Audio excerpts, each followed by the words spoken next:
மூன்றாம் உலக யுத்தம் நடந்தே தீரும். இது என்ன ரஷ்யா, உக்ரைன் யுத்தம் ஆரம்பிச்ச சொல்றோமா, பேசுறோமா? ஒண்ணும் கிடையாதே. அதுக்கு முன்னாலேயே பேசிக்கிட்டு தானே இருக்கோம் அப்டின்னா, ஆமா, ஆமா தண்ணிக்காக தான் அடுத்த யுத்தமே நடக்கும் அப்டின்னார்கள். அது சுத்த பொய். அப்படி சொல்லி, சொல்லி அவன் ஊருக்குள்ள தண்ணி சண்டைய உருவாக்கிக்கிட்டாங்களே ஒழிய, உலக சண்டை தண்ணிக்காக கிடையாது. அது எப்பவும் நிலத்துக்காக தான்.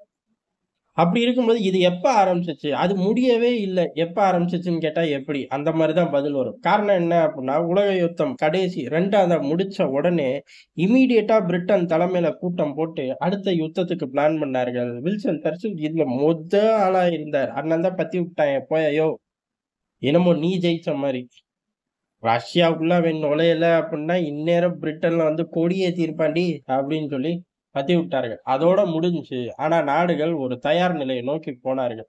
பெரும்பாலும் எப்ப இந்த மாரி யுத்தங்கள் வரும் அப்டின்னா, அவன் கையில ஸ்ட்ராங்கான ஆயுதங்கள் இருக்கு. அவன் பொருளாதாரம் ஸ்ட்ராங்கா இருக்கு அப்டின்னு நினைக்கக்கூடிய தலைகள் வரவும், யுத்தங்கள் ஆரம்பிச்சுரும். இப்ப பிளான் பண்ணி பார்த்தோம் அப்டின்னா, சமகாலங்கள்ல அதாவது 1ஆம் உலக யுத்தம், மன்னர்கள் யுத்தத்தெல்லாம் விட்டுறலாம். 1, 2 இந்த காலகட்டங்கள்ல நல்ல ஒரு பொருளாதாரத்தோட இருக்கும். நம்ம கிட்ட உள்ள ஆயுத பலம் எவன்ட்டயும் இல்ல அப்படின்னு நெனச்சோனயே யுத்தத்த ஆரம்பிச்சுட்டார்கள்.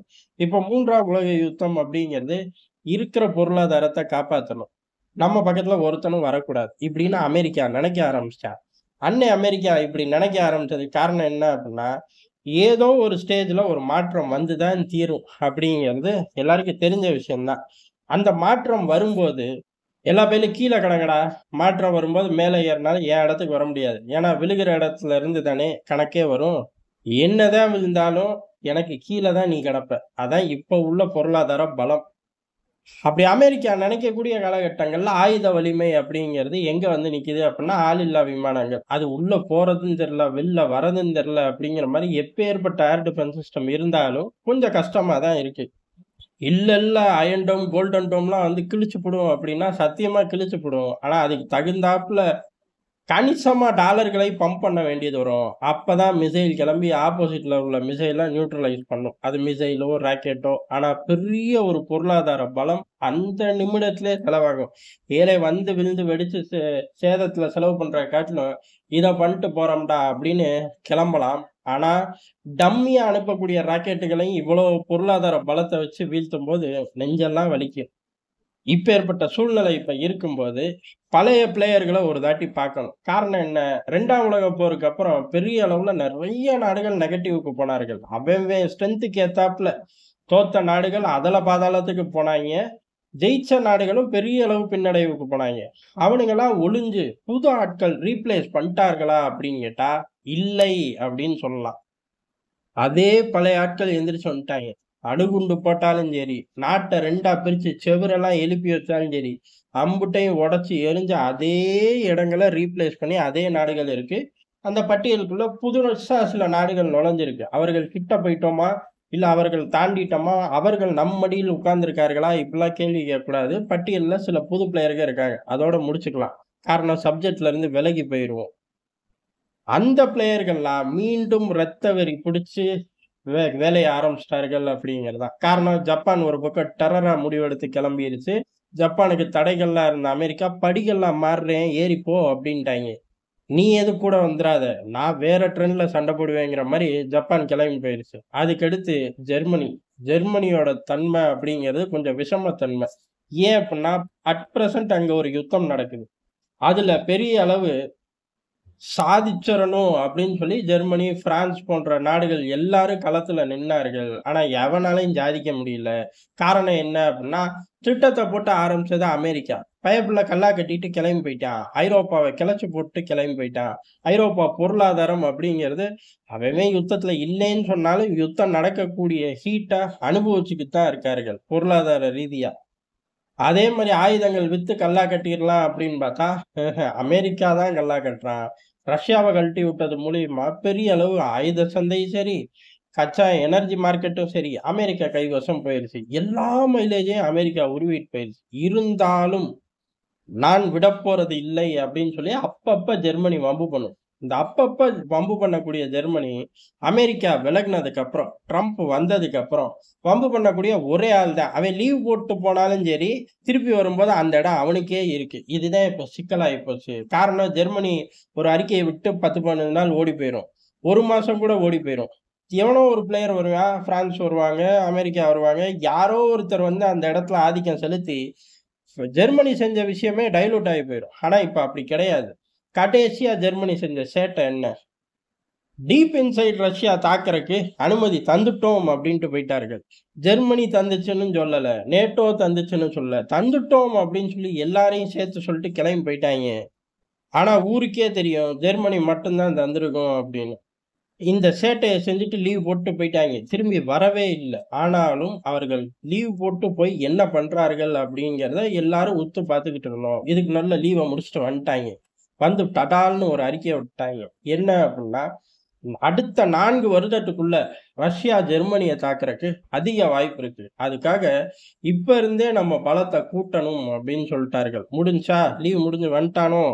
அப்படின்னு கேட்டோம்னா, ஏறக்குறைய இவர்கள் ஒரு யுத்தத்த நோக்கியே தான் போறார்கள். ஜெர்மனி அப்பப்ப சேட்ட அறிக்கையில மட்டும் கிடையாது. ஜெர்மனிக்குள்ள படைகள நகர்த்துறது, ரோட்வேஸ் நல்லா இருக்கா?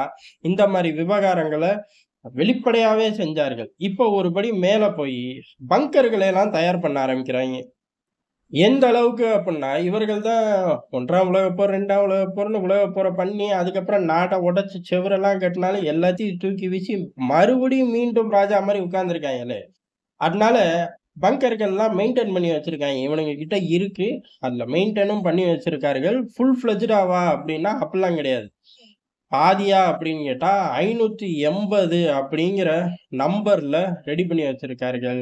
இதுல முக்கியமா பார்க்கப்படுறது என்ன அப்படின்னா, இது பூரா பக்கா ரெடி மோட்ல இருக்கு. ஆனா இது தலைவர்கள் ஓடி ஒளியக்கூடிய இடங்கள் இல்லை அப்படிங்கிறது தான்.